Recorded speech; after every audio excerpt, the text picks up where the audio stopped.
Since I started working at this company, I've constantly sought ways to make everything more efficient, from inventory checks to managing the ERP system. But things truly changed when I realized one thing. No matter how skilled I was, my efforts were never acknowledged. Then a major issue occurred, forcing me to face a decision I couldn't easily ignore. What will happen next? Will I continue helping or stand on the sidelines? I've always been someone who seeks to optimize work and achieve the highest efficiency for the company. When the company implemented the ERP system, I saw this as an opportunity to do even more. Every day, I spent time learning and studying this system, which is extremely important and used by every department in the company. From HR, payroll, accounting, production, to inventory management, everything runs through ERP. All transactions are tracked on this system, so if it fails, the company faces significant problems. Being someone who loves learning and constantly improving, I poured my heart into getting familiar with and understanding every corner of the ERP. At first, I only handled simple tasks like entering data and dealing with issues that came up while using the system. But soon I realized that not only was I doing my job well, but I could also help the company save a lot of money. Specifically, we had to pay a large sum every month to ERP consultants. Whenever the system encountered problems, they were brought in to resolve them, costing us $5,000 each month just to be on standby, not to mention additional costs if serious issues needed to be. I didn't want to see the company spending a large amount of money to fix issues that I thought I could handle. That's when I started diving deeper into the system, finding ways to optimize processes, fix bugs quickly and efficiently without needing the consultant's intervention. Gradually, I became the best at ERP in the company. I understood every process, every function, and how the system worked. Solving issues became so easy for me that I could fix them while sipping coffee in the middle of the morning. I had truly become an expert in this field. With this ability, I helped the company save thousands of dollars every month. However, what frustrated me was that no one recognized my efforts. I didn't get promoted or receive any rewards, even though I was doing the same work the ERP consultants were doing at a much higher cost. My proficiency in the system meant I could solve all the problems they took weeks to fix, but I only received silent acknowledgement from my colleagues and never any official recognition from management. I didn't ask for much, just a little recognition for my hard work. But it seemed like the company didn't care about that. Things continued as they were, and I kept doing my job diligently, hoping that one day someone would notice what I had done for the company. But could I continue working this way for long? One day, after I had settled into my role and everything seemed to be running smoothly, a major issue arose, and it wasn't just a small problem that could be easily fixed. The company's warehouse experienced a serious mistake. A large quantity of materials worth millions of dollars was sent to the wrong project with no records of the shipment. This was a mistake that could cause significant damage and impact many ongoing projects. This situation created an unavoidable crisis. I received information about this issue while I was already handling another problem related to the ERP system. Everyone in the company was scrambling to deal with the situation. The warehouse manager was struggling to find a way to fix the mistake, but he didn't have much time or resources to handle it. Meanwhile, I, who was accustomed to finding quick solutions within the ERP system, knew that the system would provide all the information we needed to check the shipment transactions and identify the error. But just as I began looking into it, another issue emerged. The ERP system had just been updated, and this led to several serious bugs, disrupting transactions related to the accounting department. This bug prevented the accounting department from accessing the necessary data to pay bills, and if not fixed promptly, the invoices wouldn't be paid on time, which could lead to serious disruptions in the company's operations. At this point, the warehouse issue seemed like just a delay, but the ERP system malfunction was directly affecting the company's finances. So, I decided to prioritize fixing the ERP issue. But as I focused on solving the system's problem, I realized that I was being pulled into the warehouse crisis as well. The warehouse manager was not pleased that I was spending time on the ERP system instead of handling the warehouse issue, and I could sense that he was under significant pressure from the higher-ups. However, I also realized that if I didn't fix the ERP problem immediately, the company wouldn't be able to pay its important bills, which would cause a chain reaction of issues. It was a tough decision, but I chose to continue working on the ERP fix because it would affect all departments in the company. Even though I was pouring all my time and energy into resolving the ERP issue, the warehouse problem wasn't letting up. Every time I thought I had completed one part of the task, another problem arose.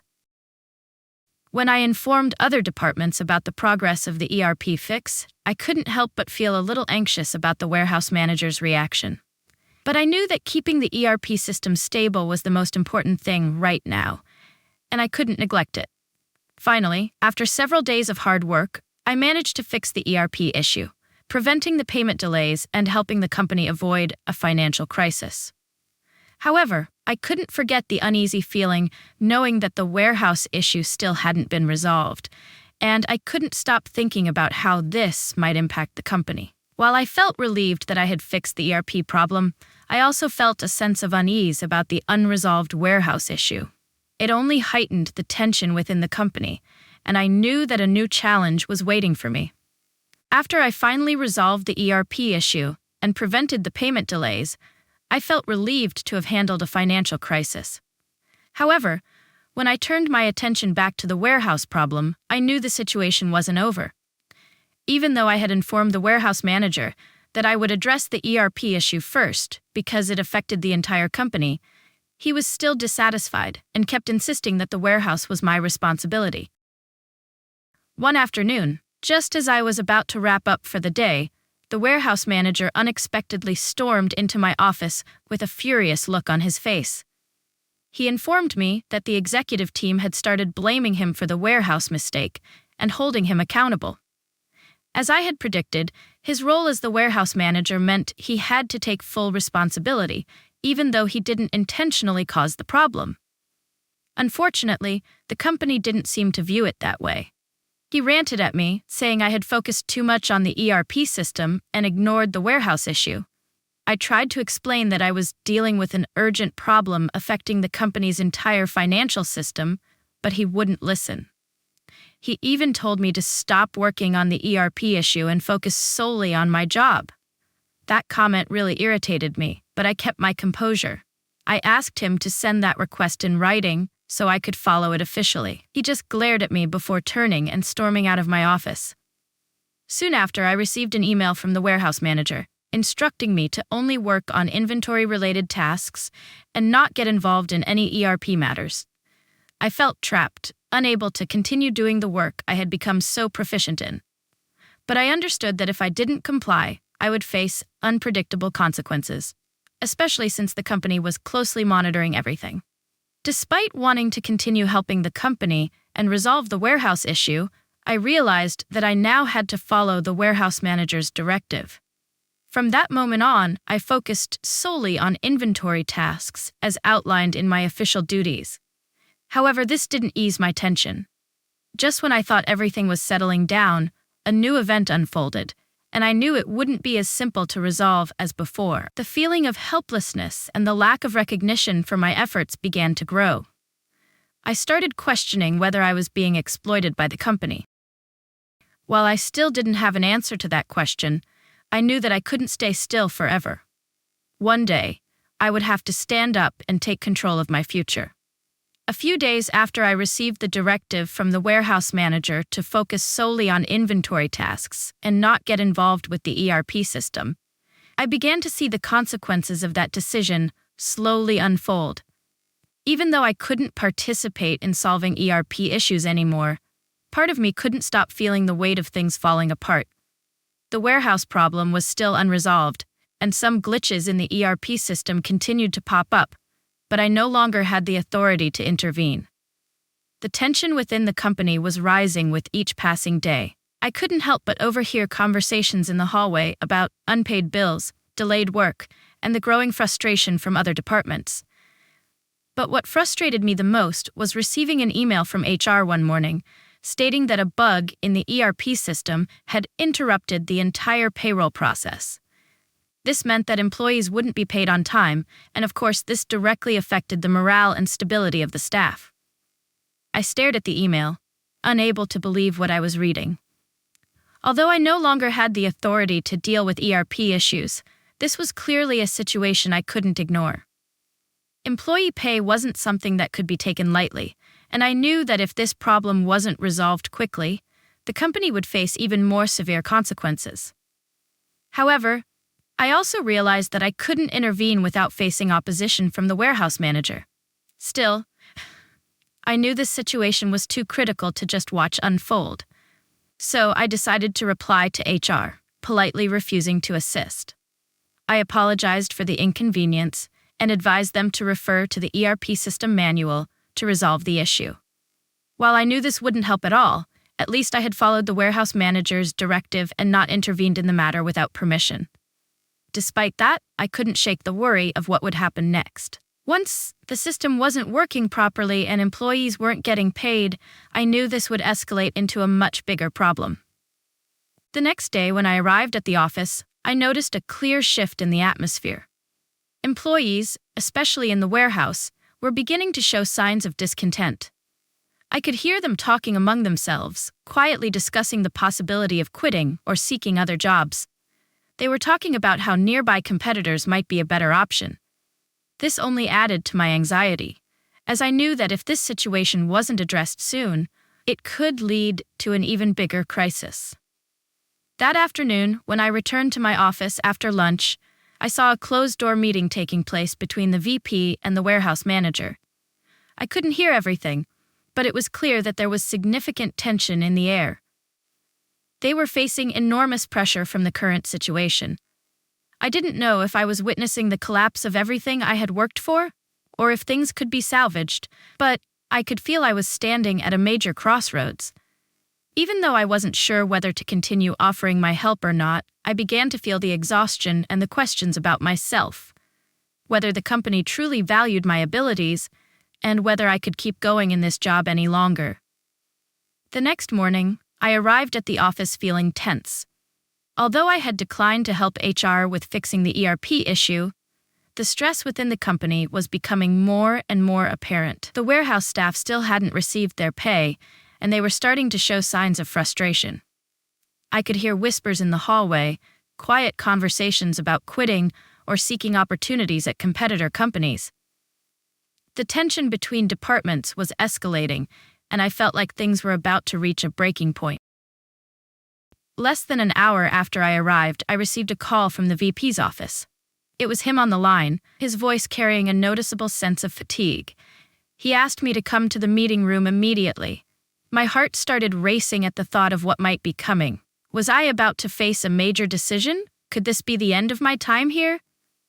When I entered the meeting room, I saw the VP sitting with the warehouse manager and a few others from different departments.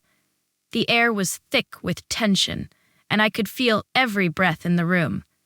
The VP looked at me, and for a few moments, he didn't speak. Instead, he placed a stack of documents in front of me. After a few seconds of silence, he finally spoke. "We've faced a lot of issues lately, and I know you've done everything you can to help the company get through this crisis," he said in a calm but serious tone. "However, the situation now is unacceptable. Employees are losing trust in the company, and if we don't resolve this, we'll lose not just our workforce, but our reputation as well." I looked around at the others in the room and immediately felt the pressure weighing on all of us. The warehouse manager was staring at me with a look of disappointment, as if I were the root cause of everything that had gone wrong. But deep down, I knew I couldn't take it anymore. It had been too long without recognition or fairness. The VP continued, "You're the only one in the company who can solve this issue, and we need you to go back and fix the ERP problem. We've spent too much on ERP consultants, but they haven't been able to help us quickly like you've done before. We need you to handle it." His request hit me like a storm. I realized that the company was truly in crisis, and I was the only one who could fix it. But what bothered me was, if I did this, would they finally recognize my efforts? Would they be willing to treat me fairly after everything I had done? I looked at the VP and the others in the room, And I knew this was the moment I had to make a decision. I was exhausted, but I couldn't walk away now. I had been doing this work for so long, and I knew the ERP system inside and out. Everything had become so easy for me. But I couldn't continue without proper acknowledgement.